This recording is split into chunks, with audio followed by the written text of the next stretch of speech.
اب میں آخر میں کچھ گزارشات قربانی کے حوالے سے، مسائل کے حوالے سے کر دیتا ہوں۔ قربانی کے جانور کے حوالے سے بھی کچھ چیزیں آتی ہیں، مختلف لوگ سوالات پوچھتے رہتے ہیں، میں مختصر عرض کر دوں۔ ایک تو یہ ہے کہ قربانی صاحب نصاب پر واجب ہوتی ہے۔ صاحب نصاب سے مراد یہ ہے کہ جس کے پاس 52 تولے چاندی ہے یا 7.5 تولے سونا، یا کچھ سونا ہے اور کچھ کیش رقم ہے اور کچھ اس کے پلاٹ میں پیسے ہیں یا کاروبار میں پیسے ہیں، ساری رقم ملا کر اتنی بنتی ہو۔ زکوٰۃ کے اندر یہ شرط ہوتی ہے کہ سال پورا وہ مال اس کے پاس موجود رہے زکوٰۃ کے لیے۔ لیکن قربانی کے لیے اگر آج میرے پاس پیسے آ گئے اور سارا سال میں غریب رہا ہوں، یا ایک شخص کے پاس سارا سال قرضہ تھا لیکن 10 ذی الحجہ کو اچانک کمیٹی نکل گئی، یا کوئی سودا ہو گیا، یا کوئی پیسہ آ گیا، تو اس پر قربانی واجب ہو جائے گی۔ قربانی عاقل، بالغ، مسلم، مقیم پر واجب ہوتی ہے۔ مسافر پر قربانی نہیں ہے، نابالغ پر قربانی نہیں ہے، مسافر پر قربانی نہیں ہے، پاگل اور مجنون پر قربانی نہیں ہے۔ ایک اور بات جو کہی جاتی ہے کہ جی میری 7 قربانیاں پوری ہو گئی ہیں، اب میں نے اپنے والدہ کی قربانی شروع کر دی ہے۔ تو میرے بھائیوں، 7 قربانیوں والا یہ فلسفہ کوئی نہیں ہے۔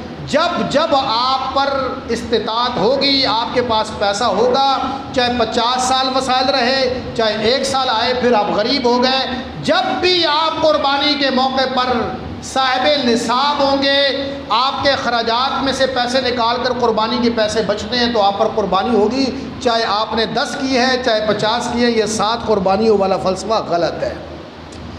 میں والدین کی طرف سے قربانی کرنا چاہتا ہوں، جی بالکل آپ والدین کی طرف سے قربانی کریں، لیکن شرط یہ ہے کہ اگر والدین مرحوم ہیں، آپ ان کی ایصال ثواب کے لیے قربانی دینا چاہتے ہیں، والدہ کے لیے، والد کے لیے، نانا، دادا، دادی، بیٹی، بیوی، کسی کے لیے بھی جائز ہے، لیکن شرط یہ ہے کہ آپ پر قربانی واجب ہے تو آپ اپنی دیں گے اور ساتھ پھر اضافی نفلی قربانی دیں گے۔ ایسا نہیں ہے کہ آپ فرض چھوڑ کے نفل پڑھتے رہیں تو فرض نفل آپ کا قبول نہیں ہوگا۔ مشترکہ کمائی کی صورت میں بعض اوقات ایسا ہوتا ہے کہ گھر میں 5 بیٹے کما رہے ہیں، 5 صاحب نصاب ہے اور ایک ابا جی کی طرف سے قربانی ہو رہی ہے، تو ایسا جائز نہیں ہے۔ اگر 3-4 بیٹے کمانے والے ہیں اور ساری آمدن ماں کے ہاتھ پہ رکھتے ہیں یا باپ کے ہاتھ پہ رکھتے ہیں اور ان کے وسائل اتنے بنتے ہیں کہ ایک ہی قربانی کر سکیں، تو پھر تو ایک قربانی ہوگی۔ اگر ایک 4 دیواری میں 4 گھر آباد ہے، 4 بیٹے ہیں، چاروں کے پاس پیسے ہے اور بیویوں کا، بہو کا ماشاءاللہ 10-10 تولے سونا بھی موجود ہے، زیور بھی موجود ہے، تو میرے بھائیوں ان کی الگ الگ قربانی واجب ہوگی، ایک قربانی وہاں کافی نہیں ہوگی۔ قربانی کے جانور کے حوالے سے شرائط کا مسئلہ آتا ہے۔ 2 سال کا جانور بڑا جو ہے، گائے، بیل، بھینسا، یہ جو جانور ہے، اونٹ 5 سال کا ہوتا ہے، ان کے لیے 2 سال کا ہونا شرط ہے۔ اگر 10 ذی الحجہ کو یا 12 ذی الحجہ کی شام کو بھی یا 13 کو بھی اگر اس کے 2 سال پورے ہو رہے ہیں تو آخری دن قربانی کر سکتے ہیں۔ پھر یہ ایک اور بات کہی جاتی ہے، وہ دوندہ یعنی سامنے کے دو بڑے جانور جس کے ہوتے ہیں، یہ ایک ظاہری علامت ہوتی ہے کہ یہ جانور 2 سال کا ہوتا ہے۔ بعض اوقات جانور 2 سال سے اوپر کے چلے جاتے ہیں لیکن وہ دانت نہیں نکالتے، اور بعض اوقات ایسا ہوتا ہے کہ آپ نے 10 ذی الحجہ کی دیکھا صبح تو دانت نہیں تھے، دوپہر کو دیکھا تو دانت نکل آئے، اچانک دانت نکال دیتا ہے جانور۔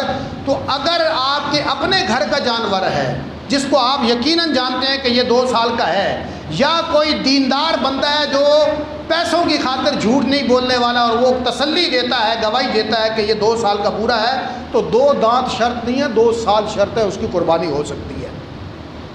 اسی طریقے سے جانور میں جو عیب ہے، اللہ کے نبی نے فرمایا کانا، لنگڑا، بہرا، بہت کمزور جانور، اس کی قربانی نہیں ہے۔